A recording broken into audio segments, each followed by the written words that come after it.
I have worked in the LGBT community for over 20 years. I was a member of the founding group of Jamaica AIDS Support for Life. I have been a board member of Jamaica AIDS Support for Life for 10 years now. And I work with CVC, Caribbean Vulnerable Communities Coalition. I have been actively involved in the community for as long as I have been because, truthfully, all my male friends are gay. I do not have a straight man friend. And they encouraged me. They are some of the nicest, warmest, loveliest people. They encouraged me to share of myself. I followed with them. I used to help with the clinic for Jamaica AIDS Support for Life. We were the first people to care for those with HIV and AIDS when they were not taken into the hospitals.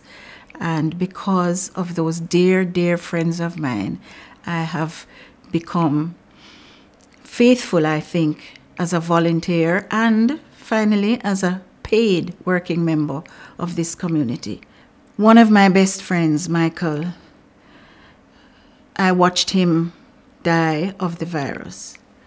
And I must say that I was there with him and for him all the time. I held his hands, I took him to the hospital and was there at the very last saying prayers with him, watched him take his last breath. If anything, that experience made me even more committed to and convinced that this is where I belong and that this is where I can give my service. In the days when HIV/AIDS patients were refused care from the hospital, Michael also was discriminated against in the end. I remember very clearly that he went into the hospital as a meningitis patient rather than as an HIV/AIDS patient. Otherwise, he perhaps would not have been treated. I feel that discrimination is not something that goes along with my journey with Christ. I do not believe any human being should be discriminated against, and I have seen, witnessed, and been part of the discrimination against the LGBT community, which I do not, cannot, and will never condone because I think it is completely wrong.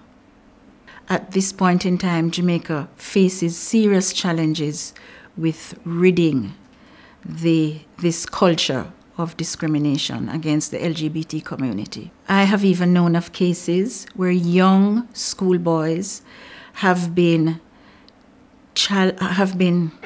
called names, have been discriminated against, have actually been beaten. The bullying and harassment that comes out in the discrimination affects these young men by sometimes helping to make them unsure of themselves and perhaps even confused about their sexuality. It certainly, if nothing else, helps them to withdraw and to be scared of who and what they may come up against, and so they try to stay away from people as much as they can. Hate the sin perhaps, but love the sinner. And as I said very much earlier, all my male friends are gay. I love them all. And I guess by extension, I love many, many, many members of the LGBT community. I personally do not discriminate against them. And I must say, if and when the occasion arises, I am always a loud advocate for non-discrimination against the community.